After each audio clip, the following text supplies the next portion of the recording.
If you love going to the gym and you want to make at least 10 grand a month from going to the gym, then this video is for you. For those who don't know, my name is Perna. I've been in the fitness industry for maybe 8 years. I got my coaching business to over 100 grand a month. I've had other high ticket businesses at over 300K a month. I just want to give you guys a bit of a rundown on how to make money. If you guys love the gym, this is something that I wish I knew more about when I started. For me personally, I was obsessed with the gym. Like I started off training, I was 15, probably like a lot of you guys watching this now, and it became my life. It was like the only thing I liked to do. It was my only hobby. I was pretty shit at everything else, and I was pretty shit at the gym as well. I didn't look that great, but it became my life. So I was so obsessed with training, it was just my only outlet. Like I hated uni, I hated what I was doing. I just only looked forward to the moments of going to the gym. And I didn't know how to make it my job. I didn't know how to make a living. I didn't know how to make money doing anything like that. And I've learned so much in 10 years, and I really want to share with you guys a lot of this stuff because genuinely it kind of pains me to think of how much I struggled in the beginning of even just self-belief and not knowing how to do this stuff. And now if I can pass on some of that, like what I've learned, and help you fast track that so you don't have to experience as much of that self-doubt, confusion, negativity, I would love that. It would give me a lot of fulfillment, and it's what I do in my business now anyway. So I thought, let's get straight into it, and I'm gonna show you guys how to make money if you love the gym. So first of all, one thing you have to know, if you love gym, easiest way to make money, take photos, get your dick out, just post it online, see what happens. I never did that, but that's the easiest way. No, I'm kidding. I wouldn't recommend doing that. What I would suggest is to give you guys, and I've done this before, but give you a bit of perspective, okay? So there's a few different ways that we can make money from our fitness, right? From social media. That's the first thing, is it has to come from social media. In my opinion, it's the easiest way possible. So make sure that social media is baked into your strategy. We're gonna talk a little bit about that today as well. But exactly what are we gonna use social media for, and what do we want? Well, it depends on the goal. Now, there's a few different things that people think of when they think of making money online. The first is from the revenue you're gonna get as just a creator for basically becoming famous, just from fame. Now, with fame comes influence and obviously power, and people are gonna buy your stuff no matter what. Brands are gonna pay you. Some brands will pay 5K a month for doing certain deliverables. When I was on like different brands, some would pay 5, some 10, some even more. You will get direct ad revenue and basically platform revenue from either streaming or like YouTube AdSense, for example. If you're killing it on YouTube, you can make 10 grand a month very easily, just with like videos that will get, 100K views, something like that. It's very easy to do. Not easy to do, it's fucking difficult, that's the point. But it's easy to get like, 10K out of nowhere just from making videos. But if you've done that, you have no worries. If you can get 100K on YouTube all the time, you'll build a good enough brand, you can sell anything, it doesn't really matter what you do, you're in a good place. So I tend not to chase that as much because it would be disingenuous of me to say, hey, everyone watching this right now, if you just do what I say, you're gonna get hundreds of K on YouTube, because it's fucking difficult. And I can't promise that. But what I can say is if you do this second part of what I'm gonna share with you, you can make 10K a month. And so that's why I wanna dive into the service-based business, because this is something that I wish I knew more about when I started, and I knew fucking nothing about it. I literally was probably better off taking photos of my tiny penis and posting it online with my feet in it, and trying to sell that. I'm kidding. I don't have a tiny penis. Yes, I do. No, I don't. Shut up. All right. So I want to talk about a few different ways. This just so you know, this is how it's going to be. I want to talk about a few different ways to create a service. So there's a couple of things you can do. You can do a digital product. Now, a digital product is usually the first thing people think of. It's like an ebook, it's low effort, it's, you make it once, you sell it heaps of times. There's nothing inherently wrong with a digital product. I don't mind it, but the only problem with it is that it's like a one and done. And if you don't have back-end systems to facilitate what happens when they buy this and then what happens, do they go into a community? Do they go into another high ticket? Do they have an ascension program? If you just sell a couple of things, you're only gonna make a couple of bucks. So I wouldn't suggest doing a digital product unless you bake it into an overarching bigger strategy around a high ticket program. So we're going to talk about the online coaching as well. Now, the second thing that you can do is a community, like a paid community, like a school group or a Discord group, anywhere that's bringing people together that they're paying a kind of a small subscription for, that you're helping. So at the end of the day, we need to create a service that's going to add value. That's all we're doing, is we're creating a service that is adding value to people's lives in a way that is just solving their problems. So we're choosing someone, we're identifying their problems, pains, frustrations, desires, and we're going, cool, let me fix that. Now, we're just simply deciding on what price point. Do we want to go really cheap and solve small problems? Do we want to go really really expensive and go all in and solve those problems. Now, the easiest way to make 10 grand a month, we're gonna go all in. So in terms of like looking at this is where the high ticket online coaching comes into play. Now, for those who wanna get into online coaching, just a quick side note, I'm doing a free workshop on how to start online coaching, everything you need to know from the content, systems, everything. You can register below, turn up if you're seeing this, or just click the link below if you are still watching this, because it's gonna change your life. But let's do an overview here, just quickly. So online coaching, high ticket, is anything over probably, I wanna say $1,500. So let's call it 2 grand. So this 2K is 5 clients every single month. So you think, what is easier, to get 5 clients at $2,000 or 2,000 clients at $5? And it's not a trick question. You just have a think about it. Think, if you had to go right now and sell to your Instagram and try and make 2,000 sales at $5, could you do it? Versus 5 sales at $2,000. I'm always of the opinion that it's easier to get a small amount of sales at a high price point, because it's fucking hard to make a lot of sales, right? Because people are lazy. People don't want to buy stuff. Not everyone's a buyer right now, but a few people are. Let's milk them for what they got now. Let's actually take advantage of that and find the buyers with the highest propensity to pay. Because at the end of the day, we want to make money. Now, this is not just it's not just a get rich quick, fuck everyone else over. The higher you can charge, the better you can invest into your service, the better your service is going to be, the better your clients are going to get results, the more lives we're going to change. Think about the people who sell really cheap coaching. Those clients don't get lasting results, and therefore they have to keep paying people. And so they're doing it for more time, more years, more money,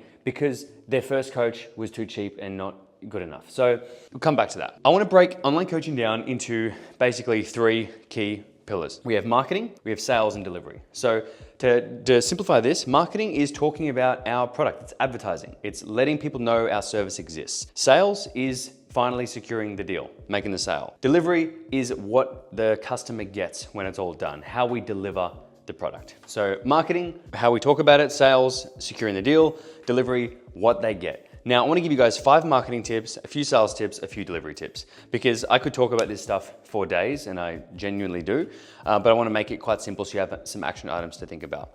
So first off, we need an offer, right? So we need something. So that's why we can start with delivery, because we actually need we need a product to sell, online coaching. So in terms of what it is, what online coaching is in a nutshell is 3 things. So we've got marketing, sales, delivery, that's the whole business, but at the actual core of it, we've got basically, I'm going to call this F for food, and then we've got training, and then we've got accountability. Now, where your coaching fits in is in the middle, is all of that. It's nutrition, it's training, accountability, and education around all of this to prevent the things that we don't want, to give people new lasting habits and change their lives through fitness and health. So that's the principle. And how we do that, it's kind of up to the person, but there's also a few ways that we can do it to make life easy. But let's just pretend for an instance that we've got a product set up, we have a service set up, right? Maybe we use an app, we have, and we'll get into what this looks like a little bit as well. So we'll start with the promise, because we need to start with the delivery, because we actually have something to sell. So every time we help new coaches, we always start with delivery, because if you don't have anything to sell, you don't know what the fuck to talk about, and you can't sell it. So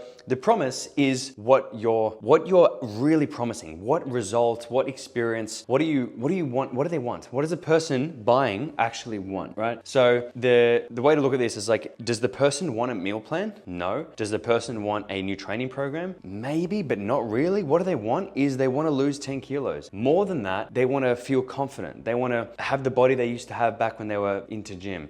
They want to find a partner. Like they want to have self-confidence in themselves and their ability to do stuff at work and impact other people. This is what people want. So our promise has to be dialed into what people genuinely want. Now, not all people, because all people, how the hell can you figure out one thing that everyone wants? Well, maybe like to feel loved and be happy, but good luck selling that as like your main. I mean, you probably could do it. But the point is, we need to have quite a specific promise so that we can hit one person, and we're going to talk about niching and specificity later, but the promise has to be just specific to one person, or specific enough, for example, helping men feel confident and reclaim their lifestyle back, something like that. Helping dads lose weight so they have more energy with their kids. Helping mums lose fat even with a busy schedule. Like there's promises that is, if you could just solve that one thing, the customer's gonna be like, I want that solved, right? As opposed to, I'd give people meal plans and help them lose fat, right? That's surface level promises. We want something a bit more. So you have to have a good promise. Now, the second component component to deliver is simplicity. And simplicity it sells. It's easy. And this is what we need to do in the beginning is we have to keep it simple, because if you don't keep it simple, you are going to keep going,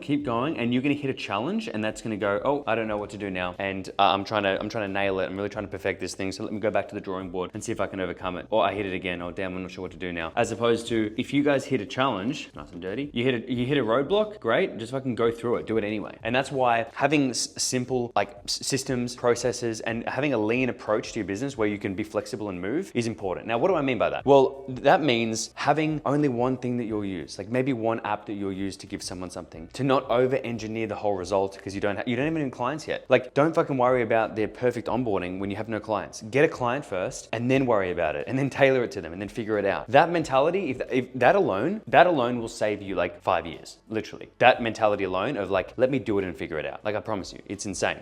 That paired with getting the right help, ridiculous. So we've got promise, we've got simplicity, and then later we've got funnels to scale. So you don't need anything in the beginning when you're selling to make 10 grand a month. You don't need email marketing. You don't need a website. You barely need a type form. You need like literally maybe a type form or a jot form. You need like Loom. You need Stripe. You need a couple of other systems, but it is very, very simple. You do not need anything crazy. Later on when you're scaling and you want to get over 10K a month, there are funnels you need. There are ad strategies. There's a few other bits and pieces, but you've already built the foundation. So it's fine. So we've got delivery sorted for now. We need something that's an easy promise. We need simple systems, and we worry about scaling later. Okay. So now let's look at marketing, because sales is my favorite. We'll save that till the end. Marketing, I love marketing as well. This is what I'm best at. I'm probably worse at sales, but it's interesting. Marketing, I think I'm better at. So the first tip of marketing, 5 big marketing tips. Number 1, loud and proud. So what I mean by this is to basically talk louder than the competition. And this is something that I find is that people who are doing the best they're not necessarily the best at their service. This is why so many coaches are good coaches and make no money. It's why so many people are bad coaches and unfortunately make more money. It's because the ones who are the loudest and the most confident and have the most conviction, their marketing is believable and their marketing sells. And this is not to say that you just have to fake it till you make it and just be a scammer. Like, no, like I don't want that at all. You have to have a good service and a good product. But what I mean by this is when I was promoting my online coaching, I would talk about it like it was the best thing ever. I would talk about it like it was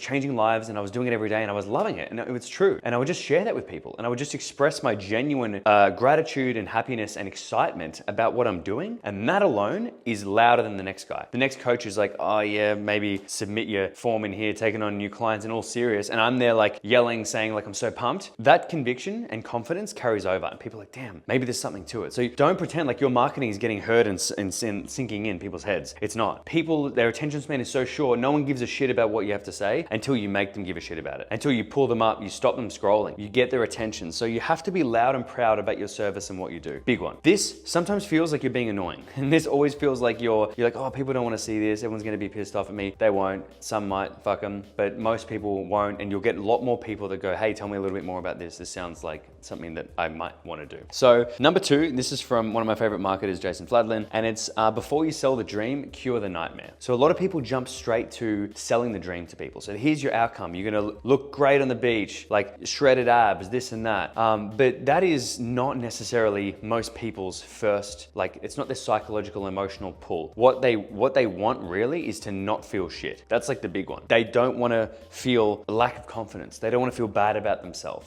They're currently in this situation right now where they might be so overweight that they just hate their body, their life has no energy to it. They're just not feeling like their best self. That is the nightmare right now. So you have to cure the nightmare first, like solve that pain, then you can pitch the desired solution, the dream of being shredded on the beach. Because if that person who's feeling so bad about themselves, they don't genuinely believe that they could have the dream. It's because it's very difficult. Whereas they think maybe I could get rid of this. Maybe I could cure the nightmare first. So if you can go straight to what is the nightmare? What is the pain that this person is in right now? How can I fix their pain before promising any extra pleasure? Okay, so think about that for a second, about what pain are they in. This will depend on your niche. This will depend on your market of who we're talking to. Now, specificity. We have to find a particular person that we want to work with. We have to find some kind of a niche. Now, I can talk about niches for ages because there's a gray area. What if you don't have one? We'll get to that in a second. But let's pretend like you know who you want to target. The benefit of this is that you will seem like you only work with one type of person. It's more believable and it's more likely to be heard, right? So it's the same. Just think about about how believable this is in marketing. If I put an ad out there saying,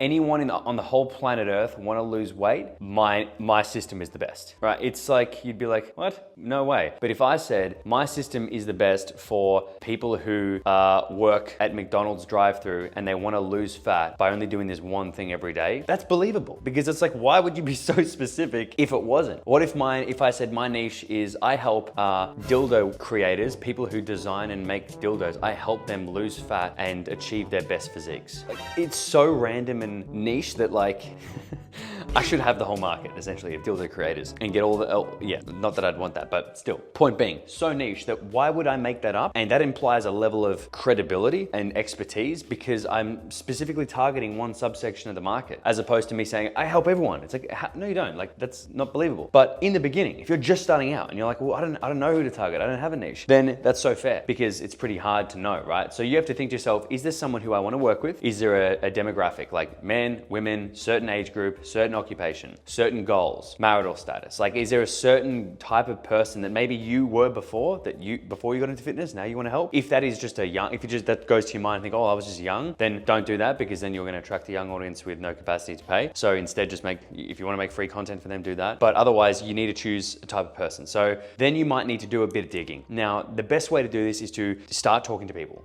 trying to do this marketing and more in a general space of like, okay, maybe I'll try men fat loss. Maybe I'll try women fat loss. Let me just see what's happening, see what conversations I'm getting, and then see where the results go. So what we want to do with a niche is start kind of broad. This is if you don't know how to find your niche, is start kind of broad and then slowly tighten it down. Because you're going to see, okay, well, which people kind of fell into this and who is this person? Like there's a few of these people that are the same. I seem to be getting more men who are working, who are over 30 or 40 because they're resonating with my content. I don't know why. They're resonating with my personality. Don't know. We don't know until we kind of test it. So if you really don't have a clue about your niche, I would do a bit of kind of broad with the goal of trying to funnel it down later. So we've got be loud and proud, cure the nightmare, then sell the dream, be specific, and then number 4, hype it. This is like every piece of marketing has to fit in somewhere. So we need to have promotions. And when I say promotions, it's not discounts. It's just like we're talking about our stuff.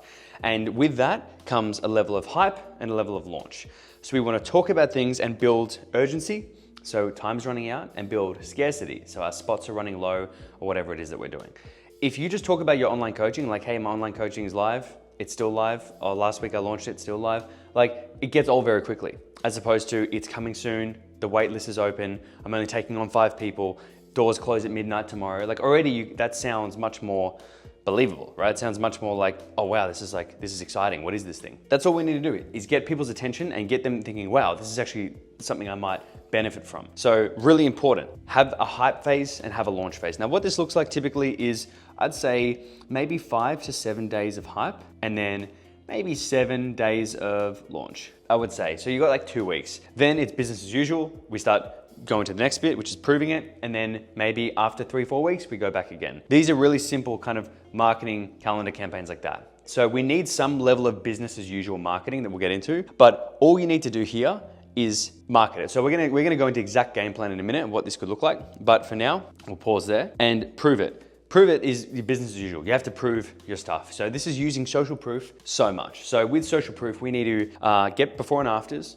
great. But what if you don't have before and afters? We'll use your own. What if you don't have any? Find your clients and screenshot their words of wisdom, like their testimonials basically. If you don't have any, put ask for a weekly win in the check-in form. And if they give you that, screenshot it. And with their permission, you can post it in your story. Every day, every second day, post some proof that what you're doing is working, that what you're doing is helping. If you don't have people that are saying good stuff and doing all this stuff, then just share what you're doing. So post proof that you're working on the business. Can't wait to reveal this brand new meal plan, just cooking up a bunch of recipes for the thing. Like that's proof as well that what you're doing is also credible. It's reminding people that what you're doing works. So overall, we've got marketing, we've got delivery, and we've got 3 tips on sales. So we're gonna get into the exact kind of mini game plan on how to implement this. I wanna give you the 3 tips on sales first. Number 1 is have one big offer. So instead of thinking on coaching, like, okay, well, I'm gonna have a meal plan option, then a training and meal plan, and then just a training option. This is what most people go to, and it's not the best way of going about it because it's commoditizing your service. The best thing to do is to say, remember our promise? We've got this one promise here, and the best way to achieve that promise, of that goal of curing the nightmare, selling the dream, is through this one offer. You don't ask for it, you don't modify it. It's like, don't hold this and don't put the cheese in it. Like, it's just the offer. So it's like, you want it or you don't want it. There is no like, hold a training, can I just get the meal plan? It's like everything that is built into this thing, it's the one package and it comes with what it comes with. And if you don't want the training, well, I don't care because you need all of it, right? Because we're the expert, we're making the whole service. So the offer has to be sound and it has to have a few key components, which we don't have time to go into today, but it is in the workshop below, so you can check that out. But it has to basically encompass everything that they need, and it's only one thing, and that's why it's expensive, because the one offer is the solution to the one promise, basically. And that's what we are being really loud about, is marketing our offer and our solution. So now we're gonna go a step deeper into the sales process, and this is actually on sales calls and actually taking sales calls, because what I recommend for high ticket stuff is you need sales calls. If you're doing high ticket without sales calls, it's so difficult. It's not high ticket, it'll be low ticket, because people need a conversation to move the needle. Why? Is it about like manipulation? No, it's actually about exposing the real problem. Because if you ask someone, like you ask them what their nightmare is, right? They're not gonna tell you just on text. If you say, hey, what keeps you up at night? What kind of fears and embarrassments you're worried about? They're not gonna be like telling you that. But if you're on a call and you've established rapport and you're having a good conversation, you say to someone, say, hey, like what makes you actually wanna lose the weight in the first place? Oh, well, I wanna, my confidence has gone down. And then you're saying, how do you mean confidence has gone down? I'm genuine, like not being a dick, but just like asking, like, what does that mean to you? So then after a conversation, like normal, people will tell you what the real problem is. And then knowing the full scope of the real problem, if it's big enough, you'll be like, hey, this is actually probably really good for you. This is why, and this is how it's gonna help. That makes so much more sense than if someone's in the DMs and saying, I wanna lose fat. You're like, cool, it's $2,000 for 3 weeks. They're gonna be like, what? Like, no, like obviously three weeks, that'd be insane. But even if it was like $2,000 for 4 months, right? That's pretty standard high ticket. No one's gonna agree to that just in the DMs like that. You get them on a call, it's a different story. So from when I'm talking about sales, I'm referring to having calls, having a Zoom call, and talking about the product and the person. So the second tip of sales is to ask more than you talk. I think it's a massive misconception that salespeople have like the gift of the gab. When people tell me that, and I see them sell, I'm like, you are a horrible person. You have no self-awareness. Because you hear like the salespeople talk to me, they're talking at you for so long. There's no empathy, there's no connection, there's no self-awareness. They don't realize they're just like really breaking rapport. And I just want to get off the call, away from the conversation. As opposed to think about the person who you hang around with that makes you feel really good. It's usually because they ask you questions and they get you talking about yourself, and they kind of reiterate what you're saying, because we're pretty inherently selfish beings. So if someone gets us talking about ourselves and things we like, oh, this person's really cool. Like that's how it usually feels, right? So on a sales call, you don't want to be the one doing all the talking, because the person won't like it. They won't get a good vibe. You have to ask questions about them, and not random questions like, hey, so what are you having for dinner tonight? What kind of vacuum do you use? We're asking questions like, so what would this mean to you if you lost all this weight? What are you currently doing to lose the weight? How come that's possibly not working or not getting the results that you might be hoping for? That is asking questions. That's all we're doing, is we're just probing. And if we do that well enough, it's going to encourage the answer out of the person that maybe we're hoping for, because we are hoping for answers. Otherwise, if we say, what do you want to lose weight for? And they say, I don't. And you're like, fuck, well, why are we even here? It's not a good use of your time. So we want to find answers that is like, hey, my problem is this is how bad it is, this is why it's so bad, this is why I can't do it myself, this is why I need help. Because then you can say, cool, well, I can fix it. And they go, great, where do I sign? So ask more than you tell. You don't just tell people. Pitching is the tiny bit. Pitching comes at the very end when you've already asked all your questions. So once you have this, your sales should inform your marketing, and your marketing should then inform your sales. So this is the third tip on sales. Now, what do I mean by this? I mean that when you're having sales conversations, you're learning so much more about your prospects, about your leads, about these people. And it'd be crazy to not funnel that back in through your marketing. And an easy way to do this, little side note if you're still watching this, because we're like 20 something minutes in, is use Fathom. So Fathom is an automatic note taker, records your Zoom meetings or Google Meets, and you'll feed the transcription into ChatGPT and say, what is my 5 Fathom recordings, 5 Zoom calls you've had, and put them in and say, here are transcripts of 5 calls. What are the common pain points, personality types, fears, problems, now, I'm gonna turn those into content ideas. So then you're gonna take their problems and pain points and fears, frustrations, turn that into your marketing, and now use that to make content about, and then let that reinform the sales again. And that's gonna lead to more sales, and it's gonna kind of tighten that funnel, because the thing I experience a lot with guys is that they have no idea what to say to who. And so that's why use your sales to inform your marketing and then market to the right person, okay? So we've covered quite a lot. We've covered quite a lot here. There's marketing, sales, and delivery. Now, we still haven't exactly figured out this, but the 2K of 5 clients or 10K a month, super doable. So I wanna give you guys a bit of a rundown. So we're gonna copy essentially this exactly. We have to create the offer. So we have to create the offer using the promise and making something really simple so that we have, here's the desired outcome, here's how long it goes for, here's the price point. That's pretty much it. All right, so let's say it's $2,000 for maybe 2K for 4 months. All right, set up the systems. What systems do we need? There's a whole bunch. It'll kind of depend on where you're at, but keep it simple. Don't get more than you need. You need something for the training and nutrition. You need something for basic communication, so it's accountability, and just something to manage clients take payment. So it's pretty simple. Content strategy is the big one. This is why I wanted to talk a little bit about content strategy here, because the content strategy has to basically find these 5 clients. Now, we need 5 a month, and that's generated. So that's 10K generated per month. Maybe you've got some on payment plans. Over time, it'll add up. The recurring revenue will stack up a little bit more. But what we need to know is, just for simplicity, let's try and get 5 clients a month. So from here, 5 clients a month is really, let's say at a close rate of maybe 50% if your sales, and just for the ease of numbers, let's say that's 10. So even more, let's say 12 calls. 12 calls every month is 5 clients. Now, that's not too difficult, right? That's what, 3 a week? So that's 3 calls a week that we need to book on a calendar to make 10 grand a month. So how do we book 3 calls a week? In that week, we're gonna have a booking rate of maybe 10% a booking rate, meaning 10% of the conversations you're having on DMs are gonna lead to those calls. So that means we need about 30 DM conversations per week, meaningful ones, that we are gonna book calls from. So how do we get those? Well, from our content strategy. This is where that stems from. So our content strategy needs to be as many reels as you possibly can post in a week. Now, I like to have some now I'm gonna give you ideal numbers, and you will be either above or below this. If you're below this in terms of your ability to do that, who cares? Just start with like bare minimum, slowly work your way up, because the worst thing you can do now is do the ideal perfect scenario for a week and then stop, right? So like do whatever's comfortable, and then you can add more to it. So if we look at the content strategy, let's say you've got maybe 4 reels that are really good. So I'm gonna say like they're high effort, high quality reels. And then you've got maybe 2 to 3 that are like low effort. I'm gonna say LER, low effort reels. So you've got maybe 6 to 7 posts a week. So you're going in all the time to your target audience. Some are low effort, some are high effort. A high effort reel might be something that takes a bit of time, takes a bit of planning, consideration. You got to shoot, you got to script, you got to do all that. Low effort is something where it's a bit of B-roll, like it's a bit of video, and it's a bit of text on screen, and a bit of music, right? And that's all it is. And it takes you like 2 seconds, you can pump them out. So if you guys want, I can talk a lot more about this, about content strategy, because it would go for another probably 30 minutes because there's so many different pillars to make. But what I will do to keep it super simple and just like straight to the point is the content strategy has to come back to the pain points. Like, what pain is our target customer in? What pain is our audience in? How can we fix their problems? Now, there's some levels of content that is going to be like strategy, like, hey, this is how this works, right? It's just like educating. There's some that's going to be personal, which is just like, let me connect with you and tell you my experience with this kind of problem. Some is going to be more tactical, like, hey, stop eating this, eat this instead. It's like things you can do straight away. And some is just going to be almost like